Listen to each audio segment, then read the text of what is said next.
Okay. Alright. Congratulations! Thank you so much! Thank you po for coming. Thank you. So yun, kamusta na sold out itong concert niyo ngayon sa SM? Ikaw yung nag-concert eh. So yun. Masaya po kasi finally na nangyari na talaga yung parang matagal din namin inantay na at pinagtrabahuan na second anniversary concert. And syempre po, andun pa rin yung yung kaba, pero happy naman po kami na naalalayan po kami ng aming management, tapos ng isa't isa rin. Mag-teamwork kahit mata-mata na lang sa iba. Plus, ayun na nga, nirelease na din namin ang aming music video. So ayun, napaka-special lang ng concert ko na ito. Kaya thank you so much. Pero expected nyo talaga na magsasold out tong concert nito. Dahil marami-rami rin ang ako eh. Honestly po, parang nagsabi po kami kasi nasa bigger venue po. Tapos sabi po namin na... And August pa. Yes, in August pa. So parang ang dami namin na-consider na factors na baka hindi siya mag-sold out. Yeah. Tapos medyo ang daming concerts na nangyayari, may mga kasabay pa kami.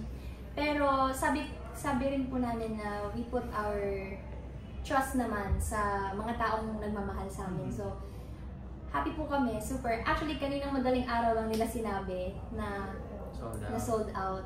Tapos parang earlier sa day, nagsabi sila na onti-onti na lang, tapos nagtulungan pala talaga sila to make it sold out. Kasi may mga din talaga, J-Mills na hindi po nakaka-afford. Yeah. So ayun, nagtulungan talaga sila. Kaya ayun. Ang daming first time na nakapunta, ang daming first time kami nakita. Hindi ba kayo na-challenge? Kasi halos 3 oras kayo nag-perform.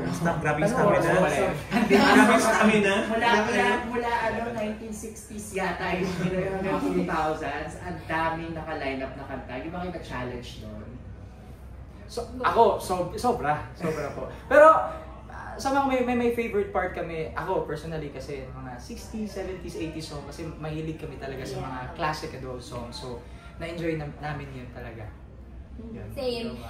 Medyo andun po yung challenge kasi may mga quick na changes, yung mga biglaang okay, out, tapos nalito po kami minsan sa spills namin sa script. Pero, yun nga, naman na iraos. Go with the flow na lang kumbaga. Yes. Pero ano yung pinaka gusto nyo dun sa generation na mga kanta? Kung marami po kasi nga parang yun yung mga songs na kinalakihan ko. Kasi piniplay ni na mama, ni papa. Siguro yung isa sa favorites ko ay yung Glory of Love na set. Yung Glory of Love, yung Against All Odds, tapos Cruising, yung mga ganun. Mga lang. Ako naman sa yung may Circle of Life. Disney Cinematic. Yes. Tsaka yung 60s na Tom Jones medley ko. So, napakaganda ng songs. Sabi nyo nga, di ba, Skydome is a big venue. Yes. But are you ready for a bigger venue than Skydome? Of course! May Resorts World, ganyan. Are you ready for that? Yes. Naman po, isa po yun sa mga pangarap din po namin na na mapuntahan o makantahan. Kasi naiimbitahan naman po kami and sometimes we think na what if kami naman dito or what if tayo naman ang sasampa dito sa much bigger venue. Anong feeling naman na naging special guest niya si Ogie Alcacid? Alam mo, gusto ko na po isipin na favorite talaga kami ni Sir Ogie. Kasi hindi siya nag-no.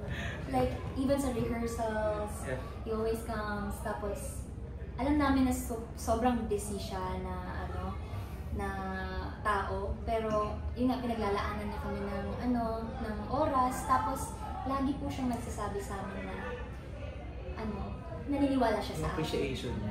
Naniniwala siya sa amin. Tsaka, totoo talagang may ganap si Sir Ogie nun kasi sinabi niya po kasi sa amin. But, ayun, mas pinili niyang pumunta sa concert. Kumanta ng guest. So, napakaswerte namin. Yes. Wrapping up this interview, since tapos na yung concert and all, ano yung message niyo sa isa't isa? I'm proud of you. Me too, I'm proud of you. I'm proud of you. Ako, gusto ko lang talaga marami pang opportunities na magbukas for us and more music na may share natin sa mga tao. Kasi nandun yung magic talaga ng Genial. Yung magic pa ng Genial. Yeah. Ako lang, basta padayon lang ta. Meaning naman sa Bisaya po sa padayon, meaning naman yeah. Ituloy lang natin kung ano man. Thank you guys. Thank you so much po. Maraming salamat po sa inyo lahat. Thank you po. O baka may tanong pa po kayo. Message nyo sa fans. Advance na lang. Sa fans. What's next for Genial? Ayun. Yes. Bakit ko lang, we will make more music para po sa inyo and we're so grateful sa bawat isa po sa inyo kung saan man kayong group na belong. Nagpapasalamat po kami sa pagmamahal niyo po sa amin. Walang eme. Grabe talaga yung suporta nila. Yung hindi mo maiisip na kaya pala talaga ng ganun. Umaabot sa ganun yung suporta. To the extremes. Yes. And ayun, tuloy-tuloy lang natin yung saya kasi po may surprise din may surprise kami. Napakalaking proyekto at paano ba? Basta abangan niyo lang po at sana ay patuloy niyo po kaming suportahan. Okay. Thank you. Mahal po namin kayo. Thank you. Picture na.